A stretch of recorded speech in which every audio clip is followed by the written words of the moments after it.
Baik, Assalamualaikum dan salam sejahtera diucapkan kepada Profesor Madya Dr. Muhammad Azani Alias yang mengajar subjek pemulihan ekosistem. Sebelum itu, saya ingin mohon maaf jika terdapat sebarang bunyi yang tidak menyenangkan kerana ini datang daripada sistem laptop saya sendiri yang makin sukar untuk dipulihkan. Baik, tanpa memasa, kita akan terus ke slide yang seterusnya. Baik, di sini adalah soalan yang telah diberikan untuk exam 1 yang telah dikemukakan pada minggu lepas, iaitu apakah punca kepada peningkatan keputusan spesies haiwan ataupun hutan, dan apakah ancaman kepada biodiversiti bumi. Baik, sebagai pengenalan, biodiversiti ini amat penting untuk dikekalkan kerana setiap spesies berinteraksi antara satu sama lain. Walaupun bagaimanapun, kita dengar banyak berita yang mana terdapat banyak kepupusan haiwan yang telah diancam pupus. Dan baru-baru ini menurut The World Conservation Union IUCN mengatakan lebih kurang 14% spesies mammal di Malaysia telah diancam kepupusan. Baik, antara punca yang pertama ialah disebabkan oleh kehilangan habitat. Banyak sikap manusia yang rakus dan tak berterima kasih menyebabkan puncanya berlakunya kepupusan hidupan liar, terutamanya pembukaan tanah yang begitu luas besar-besaran untuk tujuan pertanian, perdagangan dan pembangunan industri yang menyebabkan pembukaan ini yang menyebabkan kehilangannya habitat tanah. Selain itu,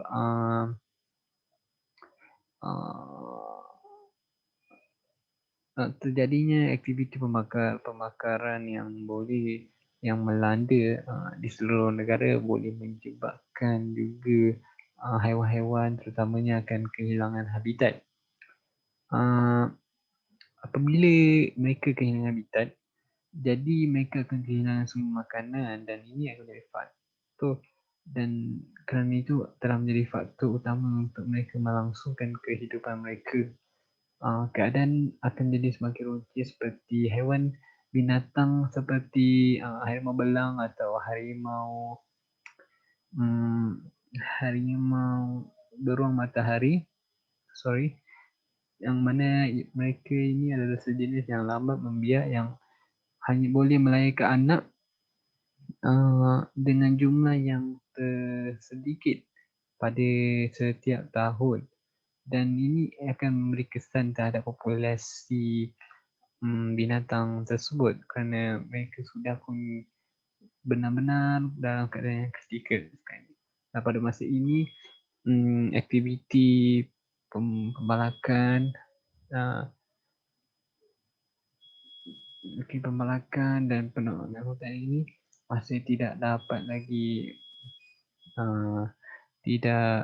masih tidak dapat menemui jalan penyelesaian yang sebetulnya. Baik, yang seterusnya adalah illegal hunting ataupun pemburuan haram. Pemburuan haram ini secara yang berpulasa di hutan menjadi faktor berlakunya kemusnahan spesies haiwan terutamanya, yang mananya kebanyakan pemburu haram mengambil peluang untuk mengeksploitasi dengan membawa balik hasil jualan mereka ke pasaran gelap. Seperti yang kita lihat di gambar raja, penyu. Dalam penyu itu di Malaysia telah pun dieksploitasi sejak berdekad lamanya. Populasi penyu di Malaysia ni telah mencapai hingga taraf yang kritikal. Penyu yang mana lebih mengambil masa kurang 20 hingga 50 tahun sebelum ia menjadi matang dan berkeupayaan untuk membiak. Dan kerakusan manusia yang suka memakan telur penyu sering dicuri dan dijual dengan harga yang tinggi. Jadi ini menjadi faktor kenapa pemburu haram itu semakin meningkat. Selain juga tu, Itu juga kita dapat lihat gambar raja di sebelah kanan menunjukkan gading gajah yang mana jadi pilihan kerana dia menjadi tarikan kepada pemburu harap untuk diambil kerana ini sesuatu itu adalah tahan lama, mudah diukir, sangat kuat, boleh digunakan untuk membuat gigi palsu contohnya, dan juga peralatan instrumen piano. Dan ini akan mm, menyebabkan beberapa spesies, banyak spesies yang lain yang jadi tarikan pemburu haram, boleh menyebabkan ancaman kepada peningkatan kepurusan haiwan. Seterusnya adalah kehilangan variasi genetik. So, apabila suatu polisi mengalami kekurangan variasi genetik, mereka akan mengalami kesukaran untuk menyesuaikan diri dengan perubahan alam. Variasi genetik ini penting bagi suatu spesies untuk mengekalkan kepada mereka berinteraksi dalam pelbagai keadaan.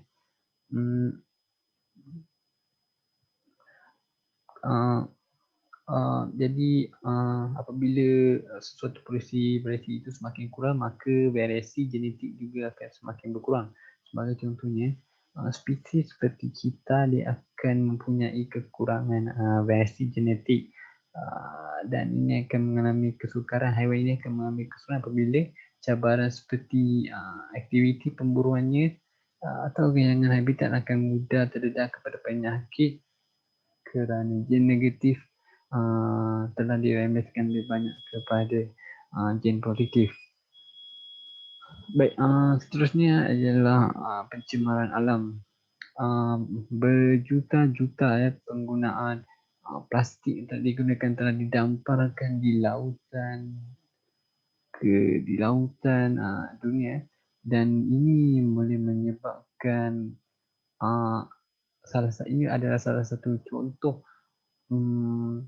pencemaran kepada alam semula, yang mana plastik-plastik yang ada di dekat itu menjadi salah satu signal yang salah kepada haiwan seperti penyu ataupun ikan paus, mana mereka menganggap itu adalah makanan, namun bukan makanan tetapi adalah bahan sisa pekerjaan yang telah dilepas dan telah dibuang oleh manusia, dan kemungkinan mereka akan mati daripada proses penghadaman mereka yang tidak betul kerana telah memakan bahan yang tidak sepatutnya dimakan. Baik, jadi berdasarkan soalan tersebut, apakah ancaman yang boleh berdasarkan punca spesies berlakunya spesies ancaman itu, jadi apakah yang diberikan dengan ancaman kepada Earth, biodiversiti bumi. Jadi deforestation ataupun sebagai penebangan hutan, yang mana yang menyingkirkan hutan kepada bukan hutan, yang melibatkan penukaran tanah, hutan menjadi ladang peternakan dan juga penggunaan bandar. Penebangan hutan ini yang paling penting kerana ia menyediakan banyak habitat yang hidup di kawasan tersebut. Berjuta-juta spesies organisma yang hidup di sana. Mereka hutan tropikal juga berfungsi sebagai pengawal iklim dunia untuk mengimbangkan cuaca sebagainya, dan juga mereka juga boleh berfungsi sebagai tadahan air hujan yang banyak boleh ditadam, dan juga terdapat banyak juga kegunaan bahan yang ada dalam untuk digunakan sebagai ubat-ubatan kepada manusia. Jikanya berlakunya penebangan hutan, maka di situ akan boleh menggugat keindahan biodiversiti bumi. Seterusnya adalah illegal hunting, iaitu pembunuhan haram, yang mana kita boleh kaitkan kepada ancaman biodiversiti bumi. Jadi secara langsung ancaman ini adalah perkara yang besar juga kerana mereka sembur kepada spesies individu dan keseluruhan ekosistem serta masyarakat setempat, haiwan liar yang diburu secara besar-besaran, dan daripada spesies itu di seluruh dunia telah ditangkap dan dibunuh. Ini akan menimbulkan ancaman yang tingkat kepada haiwan-haiwan dan sekaligus mengancam biodiversiti bumi. Dan seterusnya adalah population pencemaran alam sekitar yang mana ia juga memberi kesan negatif yang luas terhadap biodiversiti.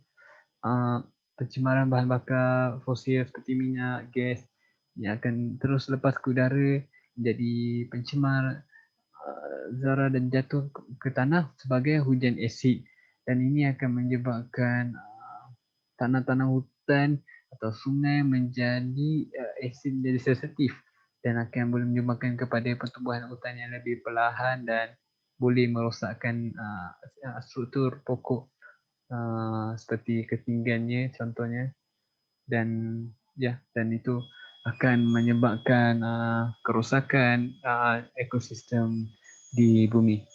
Dan akhir sekali adalah invasive species yang mana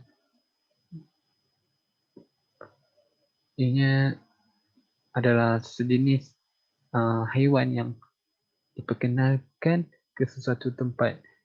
Pengenalan ini dapat menimbulkan ancaman besar kepada mereka yang sering menjadi seorang pesaing hebat untuk mendapatkan sumber lain penyakit dan juga pemangsa. Jadi apabila spesies ini berjaya di menjajah kawasan tersebut, mereka ini boleh dikira sebagai invasive. Sebagai contoh, ikan yang bukan berada di Malaysia seperti ikan yang ada di Amazon yang dipindahkan ke dilepaskan di tasik-tasik Malaysia, mungkin ia akan menjadi haiwan yang invasif dan boleh menggugat kepada biodiversiti bumi. Dan spesies ini juga diperingkat sebagai ancaman yang terbesar kepada biodiversiti. Jadi itu saja untuk soalan yang pertama. Sekian terima kasih.